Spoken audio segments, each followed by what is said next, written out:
Hi, welcome to the We Speak We Want podcast. I'm Jordan Gregoire. I'm Abhi. And I'm Sam. We're all University of Brighton students studying sports journalism, and we decided to do this podcast because we love watching sport, obviously. Yeah. Yeah. Especially football. Yeah, definitely. I would just speak about myself saying that I watch Manchester United. My favorite sport is football, and I generally watch track and field, rugby, swimming as well. You guys want to talk about what you like? Yeah, I also support United and Good team. yeah, popular team. Yeah. I would say no, and I follow a couple of other teams as well. I follow Villarreal from Spanish La Liga, and I follow Porto from Primera Liga.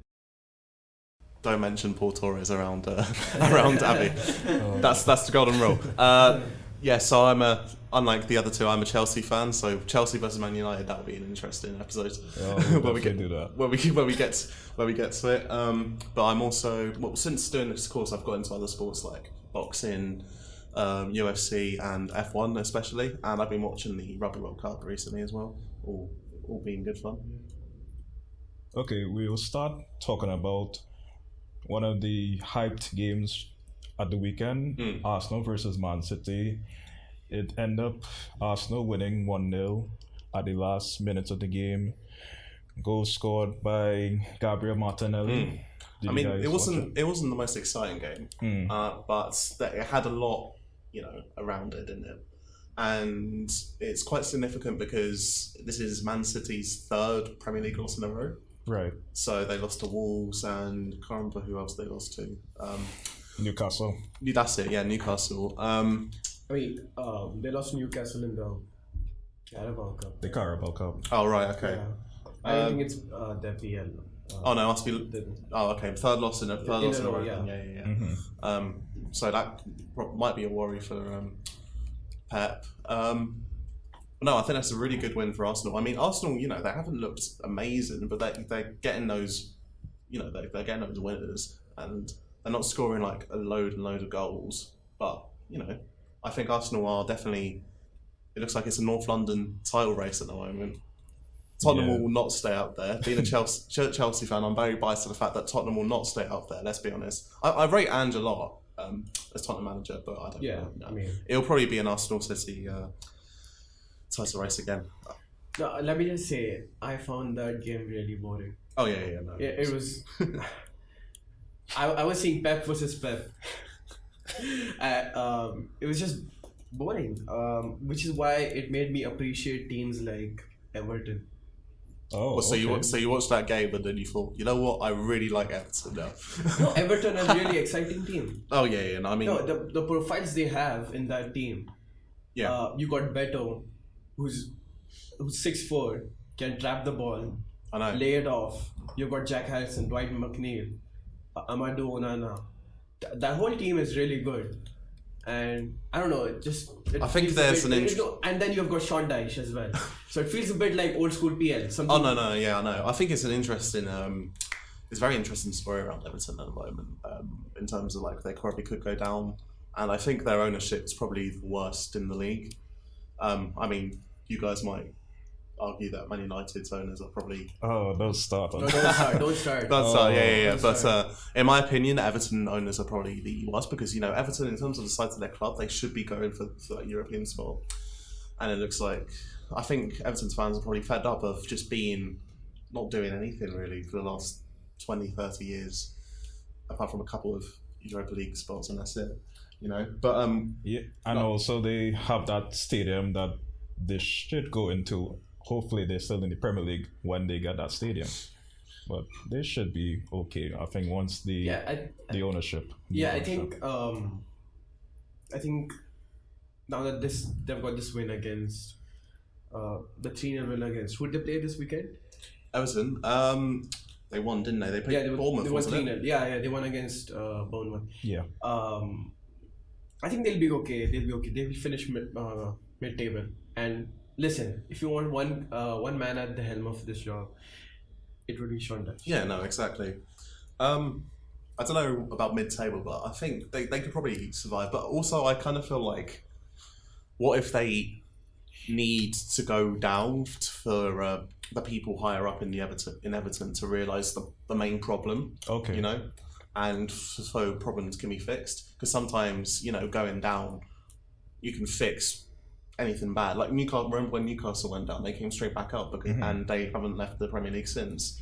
And over time, they got rid of Mike Ashley sold the club, and now they're in a perfect place. I'm not saying Everton are going to get taken over by Saudi, but I think sometimes going down can really be a benefit in a way. But I'm not too sure. They probably could just stay. Yeah. Well, for me, watching the game, I had bad connection at home, so I hardly watched the game.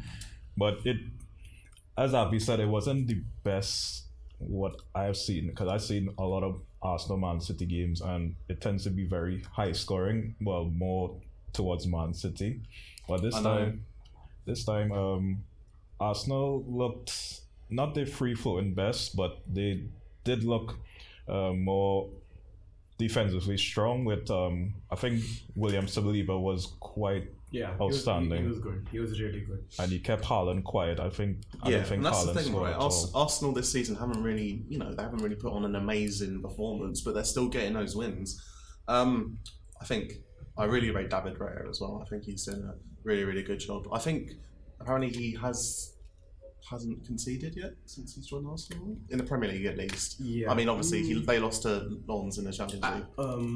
I think he played against Tottenham as well. Oh, did he? Oh, okay. Yeah. Oh, okay. He had a shaky beginning of the game. I think Man City were pressing him quite well, and he almost got caught up in the beginning of the game.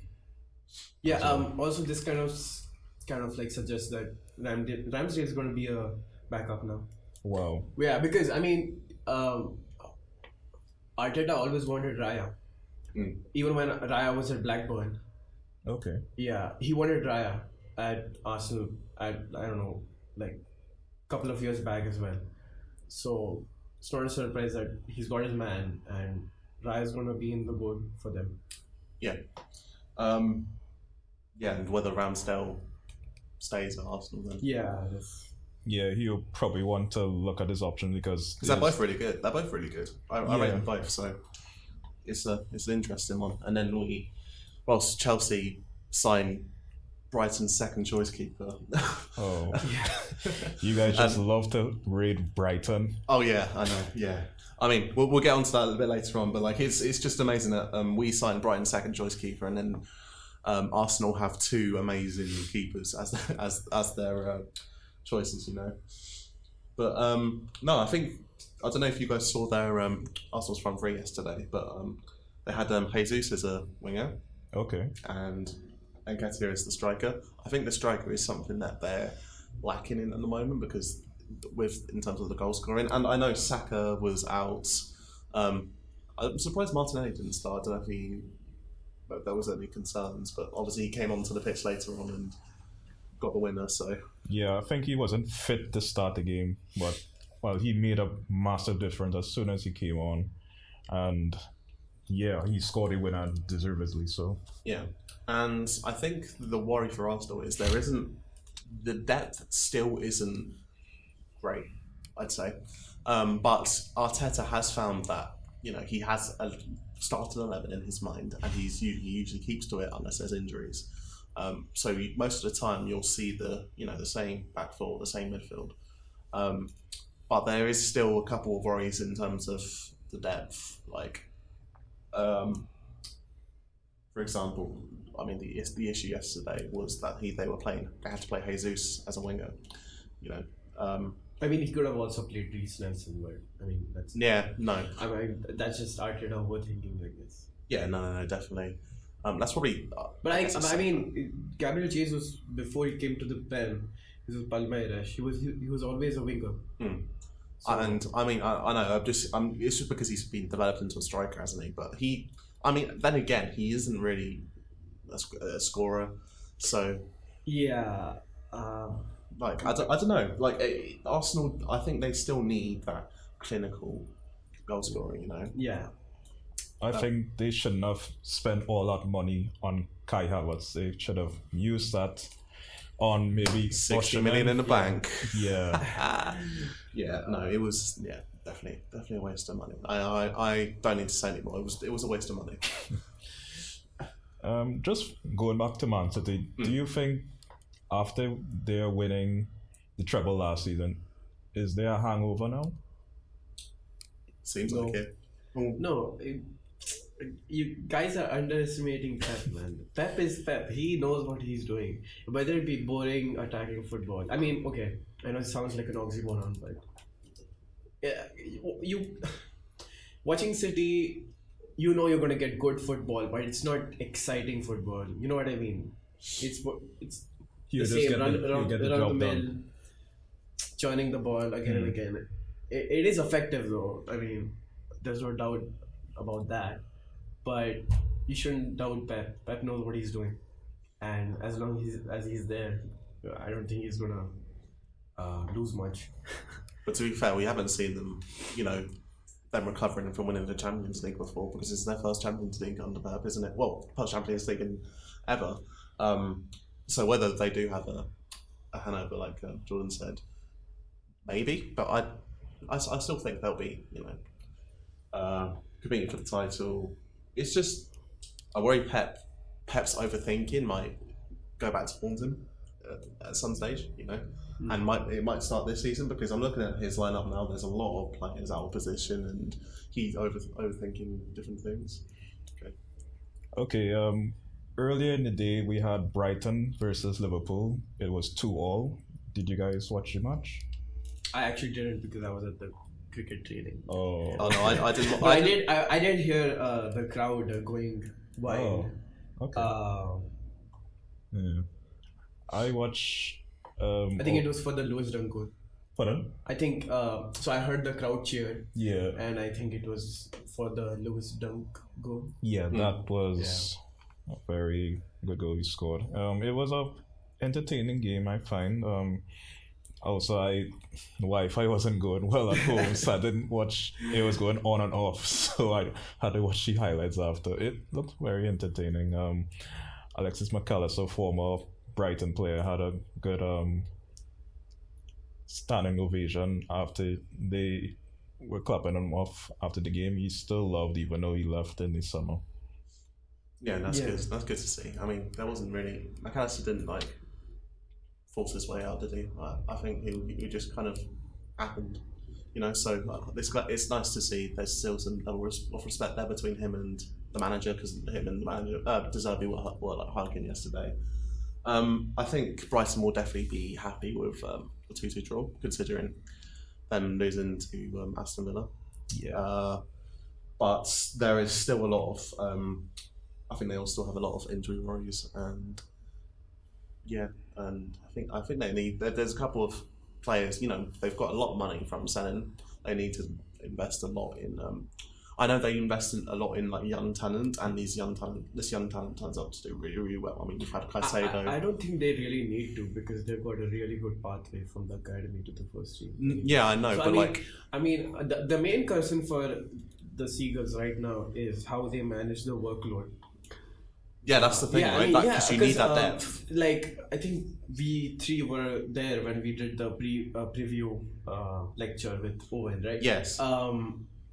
The main question that De Zerbi got asked was, well, how are you going to manage the workload? You're playing midweek, midweek weekend. He said, Brighton as a club doesn't know how to do that, but they just have to find their way. Yeah, and it's probably going to be a first. I think it's going to be a struggle in terms of the game overload, but and also a lot of these players are doing it for the first time.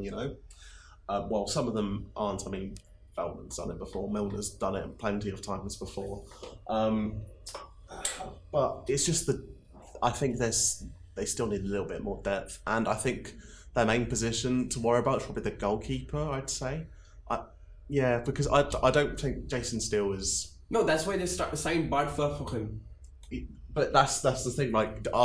Is it a risk having such a young keeper. No, I mean it's not a risk actually. I mean, I guess the ultimate goal is to kind of have a smooth transition when obviously Jason Steele starts losing his abilities. I guess smooth transition from having Bart Verbruggen on the bench and then shifting him as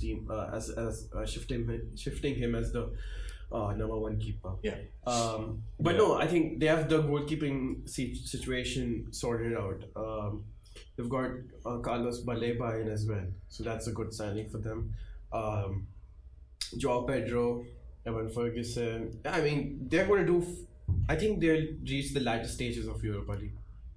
Yeah, I think just going on to like rotation, hopefully Brighton get their team sorted out, because they could get. Well, we were talking about how they lost to Aston Villa. That was a 6-1. That could happen, and they could just beat or have a good result against a massive team like Liverpool, or beat Man United as well. It's just a worry that I'm not sure how far they will finish in the Premier League, but I see them doing well in Europa League once they get their side sorted. And plus, they've got the. I honestly think in their group it will be Brighton and Athens who shock the group and go into the next round, whilst Ajax and Marseille don't get into the next round. I think. Oh, that's a good shout. Yeah, it is definitely an interesting prediction, but I mean Ajax have been terrible, like really have not looked good at all. And Marseille, it will be a battle with Marseille because they've got a new manager bounce maybe, but Marseille have always struggled in Europe in recent years. So I think Brighton could they could go into the next round, maybe progress into the further knockout stages, but it's just they need to manage the pressure. And I wonder if De Zerbi actually is probably thinking if Brighton should have a main focus. I think their main focus should be the league, because when you've got into Europa League, let's say you make it to a round of 32, round of 16, that's great, but then you can't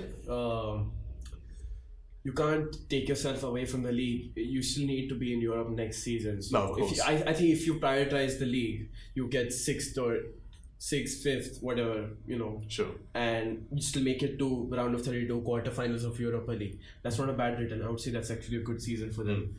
And then obviously you get, obviously they're going to sell a few stars next year. I don't know who they are, but they will.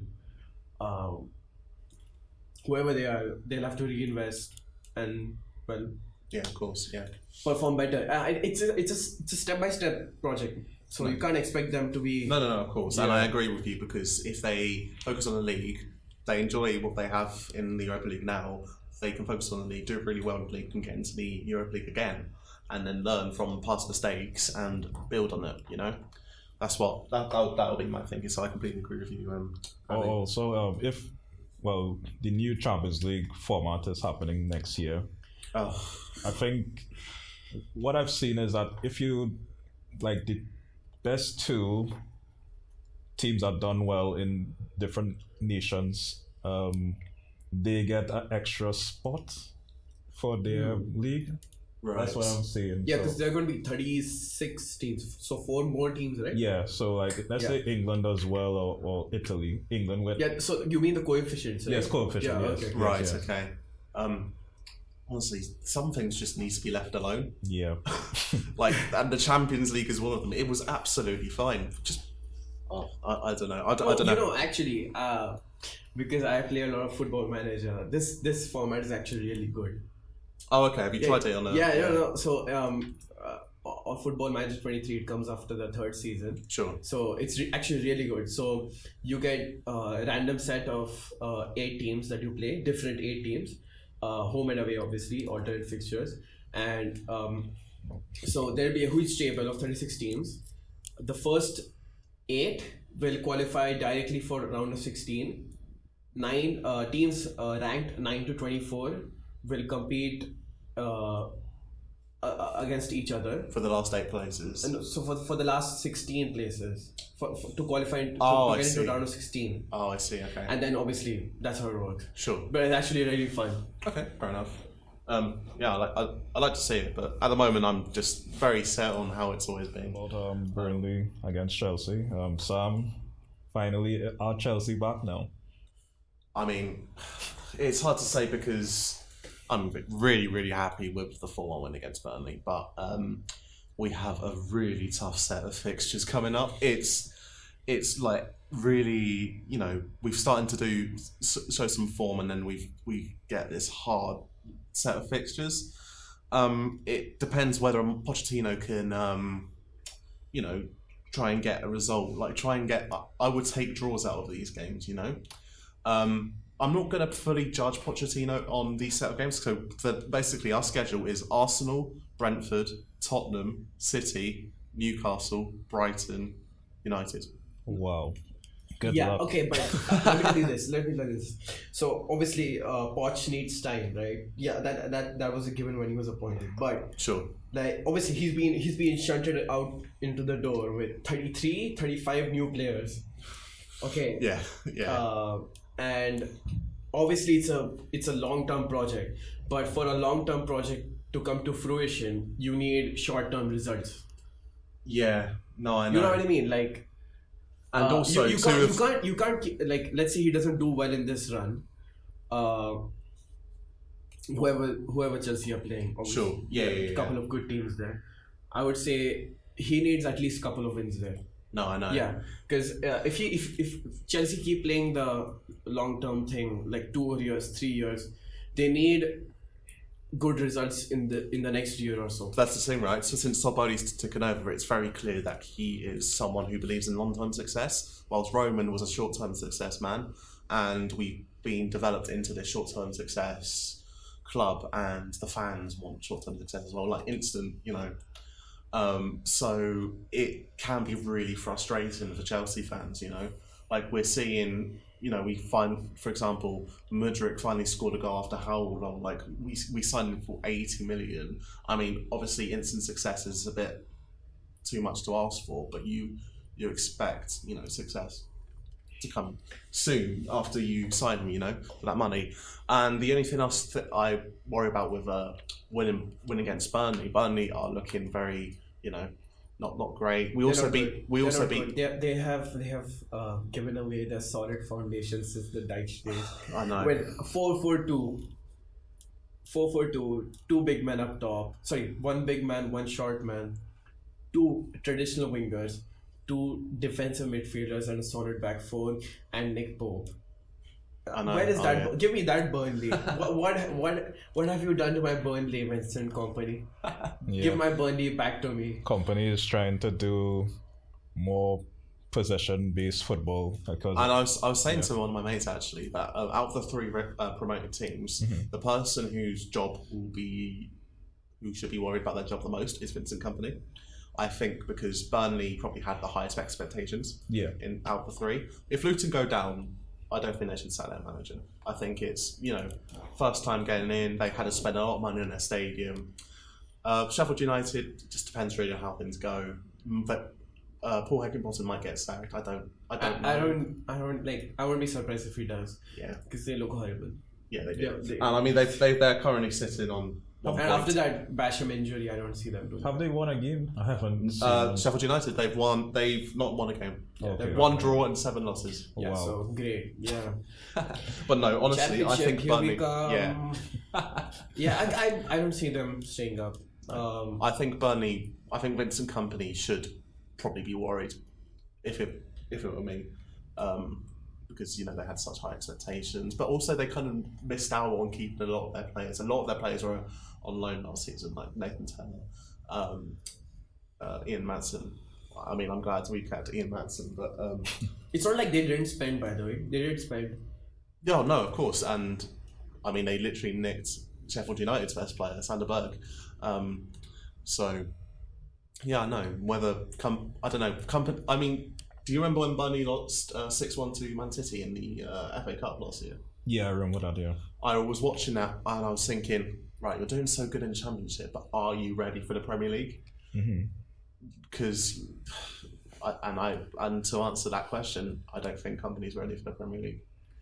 Wasn't he linked to the Tottenham job in the summer? He was linked to the Chelsea job. I'm glad that. Okay. Yeah, How did he do it? Anderlecht? I think he was at Anderlecht. He was Anderlecht. Yeah. I think it was quite mixed, wasn't it? I'm not 100% sure. I'll have a look. This gimmick of JDP football by Burnley, it's sickening me. I can't watch them. I don't know what it is. Just give me my 4-4-2 Burnley back. Proper Brexit football. Yeah, give me like that. Look, it's not like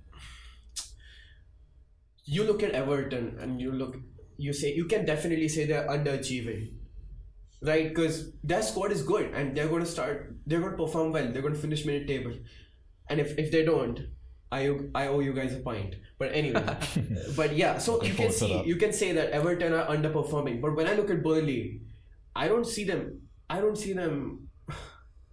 staying up. I really don't. They're not going to do well.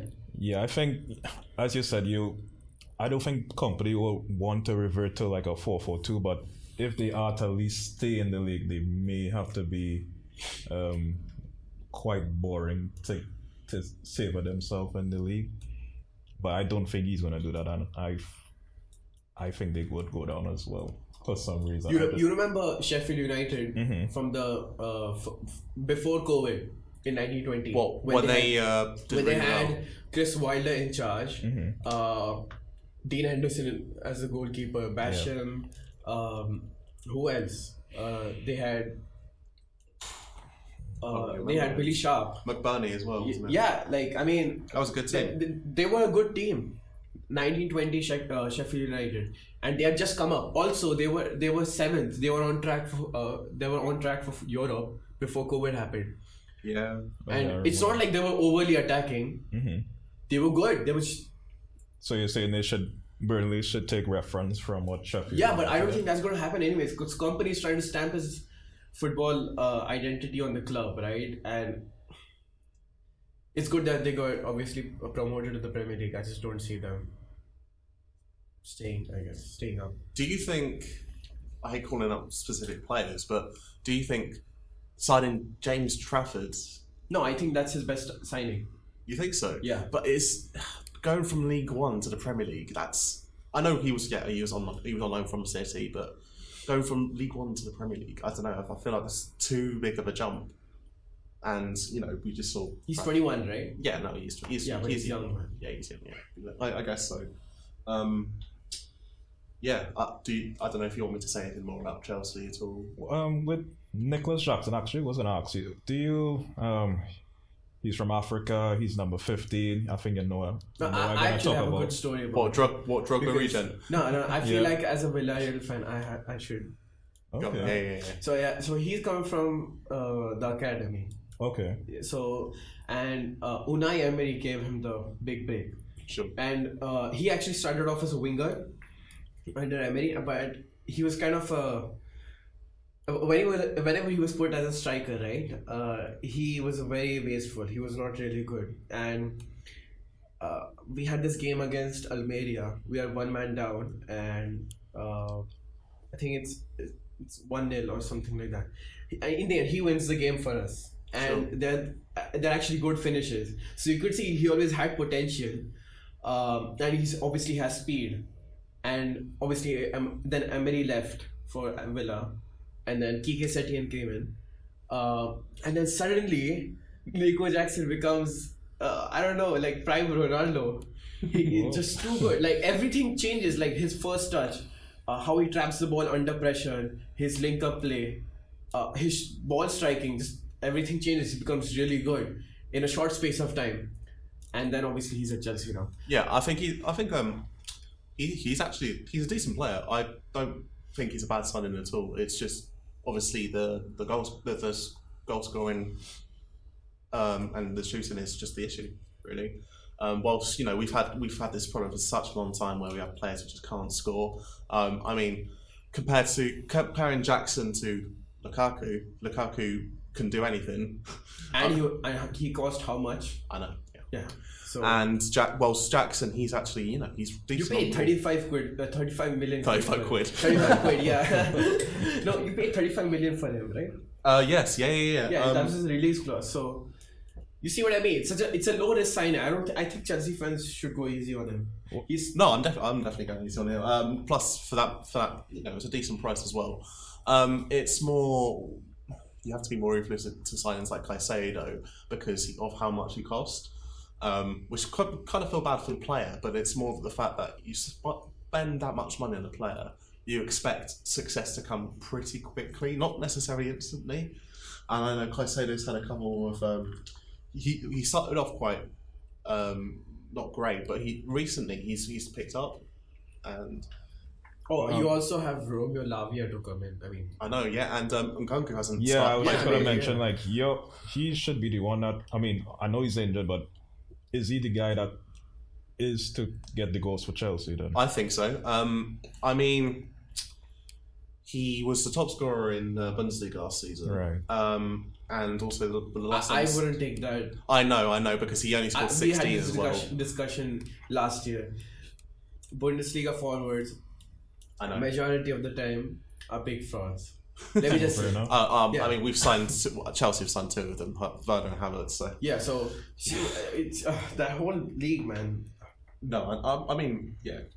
I think Nkunku will be a real benefit for Chelsea, and I'm really excited for him to come back. So yeah, I'm looking forward to it.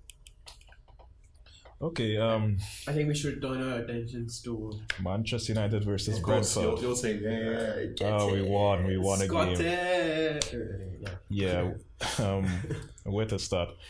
If we lost that game, that would have been 4 games straight in all competitions of all. It would be a very different Forget podcast. that. Brentford hadn't won at Old Trafford in about 137 years. Oh my goodness! Wow. Yeah, it would be a very different podcast. I think we probably would have started. With I think I wouldn't have shown up. Well, I mean, Jordan, Abby and I were talking about it before we came in. Actually, I think Scott McTominay's like, we heard the story about him. He was he a striker? In the Yeah, he was a academy? striker. Yeah, he's a striker. I think he's in the wrong position currently. I think he should be more further forward. I mean, I don't know if you've seen what he's done for Scotland. He's scored plenty of goals for Scotland. He's a top squarer in the World Cup. I think it's the World Cup Yeah, qualifiers. no. European League. qualifiers. Yeah. Is it? European qualifiers. Yeah, Euro qualifiers, yeah. Yeah, Euro at least qualifiers, right. At least for Scotland. Okay. I told Sam that the coach, whoever the coach is that made him a midfielder, I wish life sentence for him, because Scott McTominay was a prolific striker in the academy, and then suddenly you make him a box-to-box midfielder. It just doesn't make sense. And then a player gets misprofiled. He's not the best midfielder. No, He's not. I remember he was playing for, later, before, he was playing centre back for Scotland as well. Yeah, he was playing centre back. that's interesting. Mm-hmm. He played right centre back for Right. them. Mm-hmm. But yeah, he's got all the materials to be a good striker. I feel like way Arteta's trying to use Kai Havertz as behind the striker. Yeah. If United, if he was at Arsenal in that system, just behind the striker, and all he has to do is just attack. Yeah, I just think anywhere further forward, not necessarily a winger, but I've probably like a second midfielder, centre forwards type role for him. I just think every time I've seen McTominay play, when he has the ball in the box, he usually gets it in the net, and that's something that a lot of teams look for in a lot of strikers. And I think McTominay should be playing further forwards. I don't know what you think, Jordan. Well, just going back to the game, Man United came back from 1-0 down in the first half from Brentford.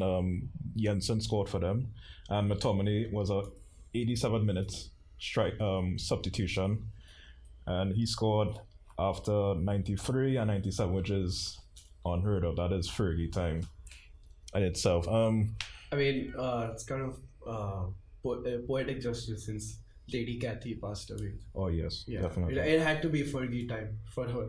And a Scotsman to score Yeah. as well. Sorry, what was your question? I was just saying what you think about McTominay and his position. Um, for me, yeah, I don't see him as like a defensive midfielder. I think he should be more advanced.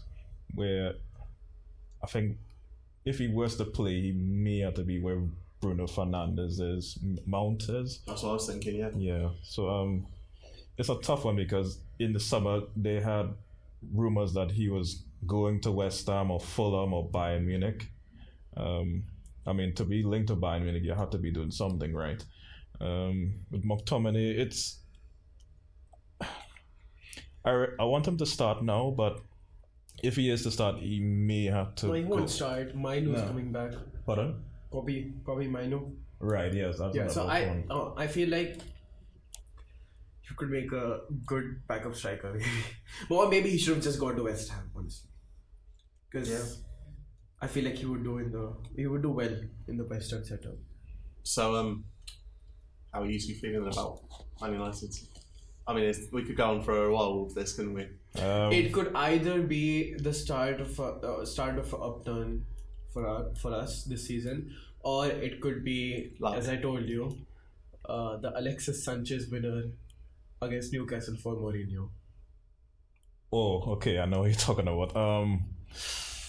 It shouldn't reach that stage, but I'm kind of dreading that is now international break now. So they on a high, but those players, fingers crossed, they don't get injured in the friendlies or qualifiers, because that tends to happen when you come back from internationals.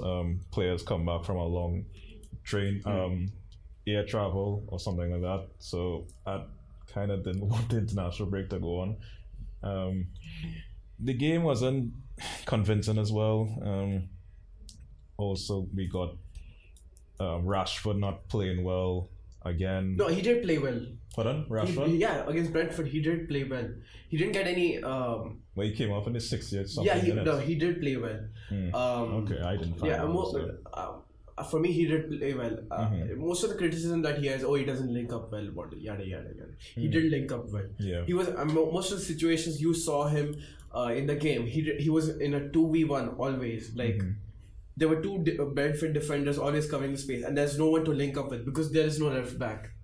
Victor Lindelof was playing left back. I mean, he played well. That's what I need to know. And obviously the GA isn't there. I feel like obviously this wasn't his best performance. Okay. Yeah, but it's a step in the right direction, I feel, for Rashford. So Which is astonishing for me to say because from the back of last season, like such a good season last year for him, but here we are just criticizing. I want him to do well. He's the type of guy that everyone likes, I think. No, you should come online sometimes. You'll find Manchester United fans hating on him. Oh, really? Yeah, because he's from the academy. He's from Manchester. He signed a new contract. He had a good season, 30-something goals. I expect a lot more from him as well. They're the same fans that will back Jadon Sancho. Yeah, it's quite. Jadon Sancho has been here and done nothing at all. Correct. Like, absolute. What has he done? I can't. Like, you could put me on death row and I couldn't name 3 good Jadon Sancho performances. Like one maybe against Villarreal away. That's it. I can't even remember that game. That's such a. That's the most funniest game ever. Anyway, but yeah, that's the only one I remember. And what else has he done? He's acting like a man-child. He's been away. Doesn't show up for training. I think Ten Hag. I said to you, I think he's quite. I don't know. I just find him quite a toxic person. I think there's a problem with. Who, Ten Hag is toxic? Yeah, I think so. I think there's Sancho, Ronaldo. I think I know how you guys might feel differently about Ronaldo, but Ronaldo did lose one of his children to stillbirth, and then Ten Hag didn't really seem to respect that. And then there's Ten Hag, how he acted to the whole allegations to certain players I won't name for specific reasons. And I don't know. Do you think Ten Hag might be losing the dressing room, or? I don't think so because the players are buying into what. I mean, we saw last season he finished third, won a trophy. I don't think. I think with Sancho, it's one that he's. I think the people that are helping him, like his agent or whoever, I think he's not been around with the right people. With Rashford is different because when Rashford was dropped for one of the games, he understood the decision and then he had a good season after. With Sancho, I think Oh no, it's very two-sided. It's very different. It's very. I think Sancho is probably very unprofessional. Yeah. By the way, this isn't the problem that he had with only United. He had this problem in Dortmund as well, where he showed up late for training. He used to stay up till 3-4 a.m. in the morning playing FIFA, which he still does now. By the way, he doesn't sleep enough. That's just tip of the iceberg. So there's lots of stuff, and this is the continuation of his behavior from Dortmund. And yes, you would say, oh, okay, Ten Hag did have a problem with Ronaldo. Yeah, obviously, but in the end, he's the manager, and then obviously Ronaldo had to go just because of the problems they had between each other. Sure, yeah. I can understand that. That's fine, but I can't understand this Jadon Sancho situation. Like, I back Ten Hag fully in this situation at least. Okay. He's in the right because there's no way he can be excused for showing up to training late and then putting up that post on Twitter, if you know what I'm talking about. Yes, yeah. Obviously, he has taken it down since, but still, you know what I mean. And then Ten Hag last season, Jadon Sancho had like a psychological mental break as well. Like sent him to train somewhere. Yeah, in Netherlands as well. So I'm back in Ten Hag because it's not like Ten Hag hasn't done anything for Sancho. He did send him away. He did let him have some days off so that he could recuperate, find his correct state of mind, and then come back. There's been. Do you think it's right that Sancho is being shunned out though?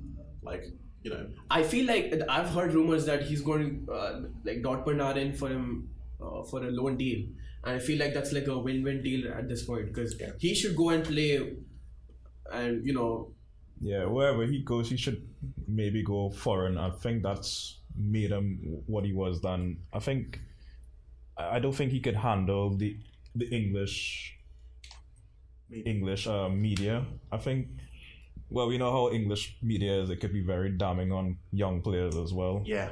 And he may think it's a safety blanket being in England. That's what I see because he was back. Sancho? Sancho, yeah. Well, now he's probably thinking that it's a safety blanket being in Germany. Yes, I think Germany will be safe for him. I don't see this being. I think he won't play for Man United again. No, it won't work. Also, let me just ask Jordane this. Whenever we are goal down, or drawing a game, we're looking for a win, right? Do you feel, oh, okay, we need Jadon Sancho on? Or do you say, oh, we need Garnacho on? Or maybe Pellistri, maybe he'll change the game a bit. What do you feel? Garnacho and Pellistri. Yeah. That's fair. But that's it from me. Fair enough. Yeah. There was something else I wanted to mention because a bit ago you said something about Man United not winning too convincingly against Brentford. So you're currently on 4 wins and 4 losses, and to be fair, your wins haven't been that convincing. Like, do you remember the Man United Wolves game? Wolves were the better team. Right. Yeah. And it's Wolves. The problem is that they don't score, and Man United managed to get a late win there. So I don't know. I think you've only scored like 9 goals this season, which is. And then we conceded double that. It's not. I think it's not ideal. No, it's not. But it'll get better. I know it'll get better. Yeah, I think it's just a rough patch. Yeah, I think it's mainly the defenders that we've lost, like Luke Shaw. Harant just can't seem to get fit. I think the defense is really the big issue. I feel like Maguire actually did well against Brentford. Yeah, he did well. He actually had a super game. That's good. And he helped out with the goal as well. Sorry? He helped out with the second goal with Matoma. Yeah, he had the assist. Oh yeah, no, I saw that. Yeah. I feel like that you can't start Victor Lindelof. Yeah, just no. Like after that Maguire performance, you can't. Whoever your options are, it has to be XYZ and Maguire. No, I'm saying like Maguire has to start now. Over Yeah, Lindelof. yeah. I mean, he's fit. He's just hasn't been playing. Have you got any injuries in centre back then? Who's injured?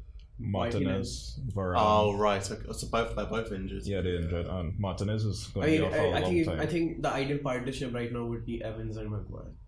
Okay. Yeah, Well, and then I think Reguilon's going to come back next week. So and he's actually done well. yeah, he has. Yeah. Yeah, he has done well. So when Reguilon comes back, Reguilon, Evans, Maguire, Dallo. Yeah, that should be I solid. agree. Yeah. But it's just the man in the net, isn't it? Yeah. No, he's going to do well. It's just. I think it's just like It's just the starting of his career at United. Come on, man. Like, you gotta go De easy. Gea It's fine. It'll get had better. a tough start as well, and look what happened to him. I mean, he got Golden Glove last year. He had a tough start at Inter as well. Oh, no. Was it was it as bad as this though? No, it wasn't as bad, but he had a tough start. So, and let's be honest, even De Gea had a really hard start to his United career. It doesn't help when you have a consistent back four. I'm not saying it's not only him, but like when you don't have a consistent back four, it does change of what you want to do, because in the game at the Galatasaray game, he passed it square to Casemiro, and it just was rash. And I just think he's made a lot of mistakes. Like a lot of the mistakes this season have been down to Onana. That's what I worry about. Also, I'll just say this, right? I'm part Turkish, and my favourite Turkish team is Fenerbahce. Yeah. Give Altay Bayındır a chance. That's what I'd say to Man United. Give Altay Bayındır a chance. No, you don't think so? No, I was speaking to a couple of Turkish fans, and they were thanking us for taking him. Really? that's not good. He's not. He's 50-50. Like, he's not. Obviously, there's a reason why he's back up. Yeah. Like, he's not amazing, but then again, there's not many Turkish keepers who are amazing. That's the main struggle at the moment with them. But I'd say there's always room. I feel like there are bigger issues than goalkeeping. Oh no. Well. Like I feel like we need to move out Casemiro the first chance we get. Okay. Well, just completely. Like no, because there's no. He looks tired. Again, on paper, it was not a really good deal. 70 million for a 30-year-old. A 30-year-old CDM who just gave 4 months of good output, and then just I don't know dipped really bad, hasn't really recovered, and then now we have a couple of good academy products coming in, Kobe Mainu and Dan Gore, who can obviously play that position as well. You don't really need only a single pivot. You can play a double pivot. Now that we have Amrabat as well. So, and then we have Eriksen, Mount, Bruno, McTominay. Who else? I mean, who else do we want? Like, No, that's fair. if I would be up for Casemiro to be in the team if he's used as a late arrival in the box. That's what I was saying. He needs to be a late sub because he's clutch, isn't he? He's got like late winners for late winners or late equalizers, or even when he's starting, like as a high 8, like at the at the top of the box, just shoot. Yeah, there are some players who you bring on later on in the game and they can do more impact if they would started the game. My problem with Man United is they don't get rid of players. Yeah. Like they hold on to players for so long. Like Phil, you held on to Phil Jones for how many? Okay. Let me ask this question to both of you. He's the GOAT, but like, listen. Let me ask you this question, right? In all of the sales that United have had since Fergie left, on which player, on how many players and which players have we made a profit on? As in, like, how when you sell them? Yeah, when we sold them, how many players and which players have we made a profit on? You talk like After post Ferguson, Post Ferguson. Daniel James. Okay, Is that it? that's true. That's it. That's Daniel, that's that's how it. bad it Daniel is. James. That's it. Yeah. Fair enough. That's because he was bought for 15 and sold for 30. That's the only profit we have ever made. But the thing is, though, Man United are that club. That should be like that final destination type thing. No, I'll tell you what the problem is. The problem is,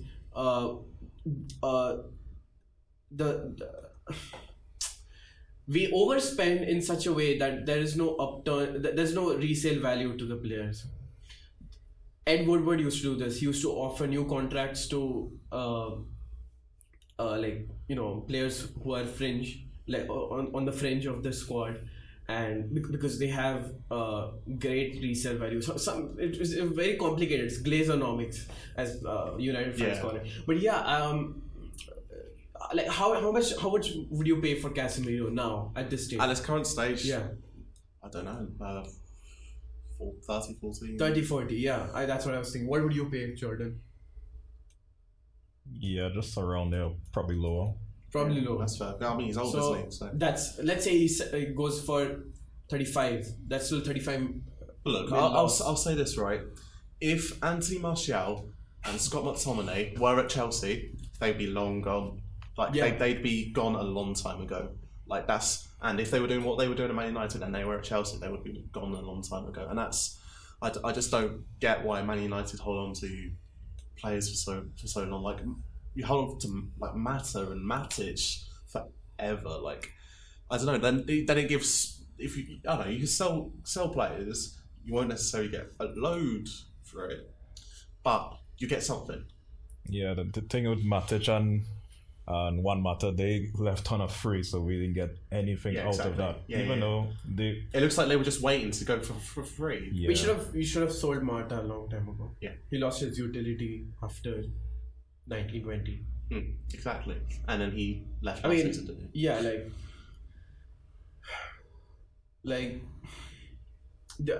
the second problem that has come up is that now Ten Hag has all the says for transfer, like yeah, 100 million on Anthony.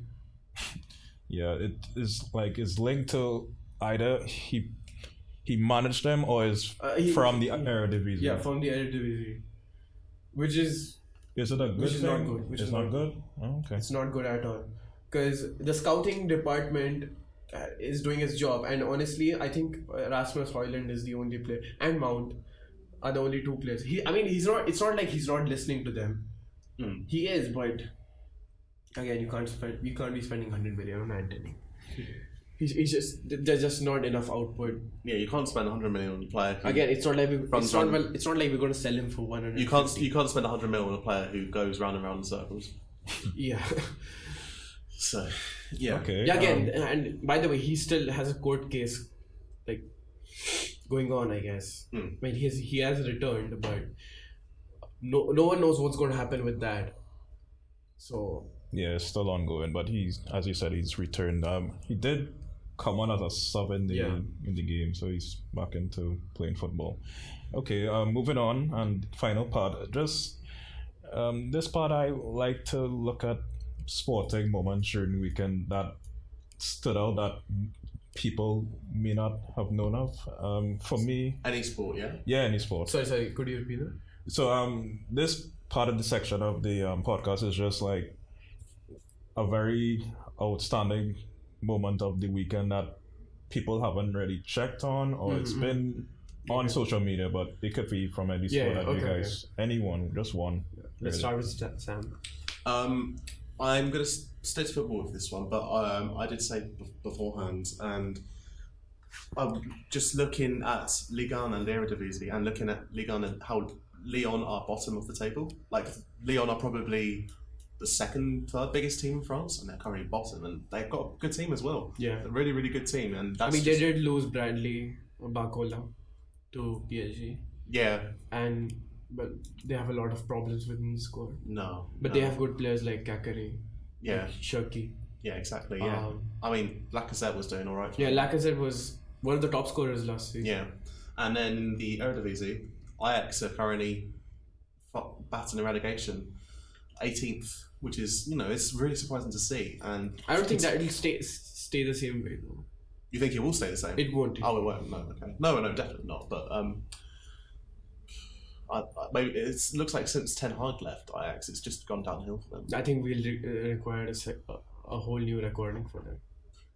Yeah, it's been downhill for Ajax. Yeah, I mean But as you were discussing earlier, the main problems are obviously rightfully Overmars leaving, and he had to because he's a weirdo, and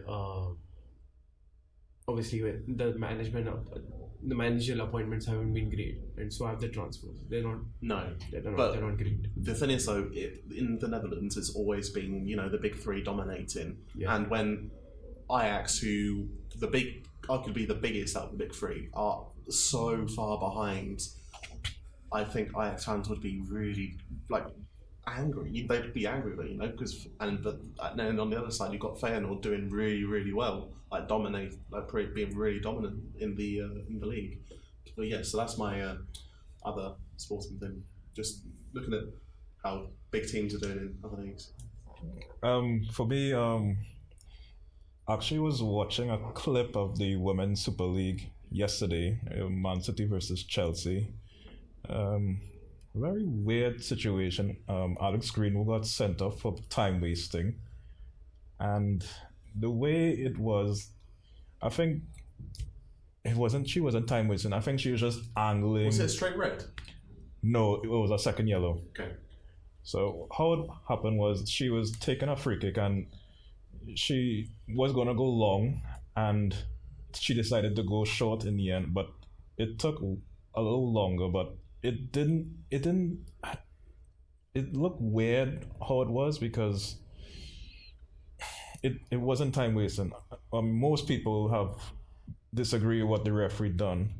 It's just weird how it happened, and it's just that's what I thought of. And then I saw Olivier Giroud, Fred Striker from AC Milan. He had to step in as a goalkeeper in the last few minutes of the game, and he made a save. Yeah, he literally put his life on the line. Yeah, and he's had more clean sheets this month than Onana. Oh, don't stop. Oh, wow. That's a cheap shot. And I think now they're actually selling Giroud goalkeepers. Shirts, I think, but that's not that. I feel like they did it as a part joke. They added him to the goalkeepers list as a part joke. Yeah, they don't really mean. Yeah, and I mean, he used to play for Chelsea. I absolutely adore that man. I would happily take him back. By the way. Huh? He's overrated, but that's a different conversation. Oh, okay. Yeah. Can I just say my moment of the week? I think the Asian Games concluded a few days back, and India crossed 100 medals for the first time ever. So that was my moment of the week. Oh, that's cool. Yeah. Oh, okay. So and we got a whole lot of medals in athletics. So that's good. That's a good sign for us as a country. So yeah, that was my moment of the week. All right. Thank you, Sam. Yeah. Thank you, Abhi. Thank you, Jordan. This is Jordane. This is the Speak When You Want podcast, and we'll be back another time. Thank you for listening. Yeah, like and subscribe, or you'll sign for Sheffield United. Thank you, Sam. Cheers.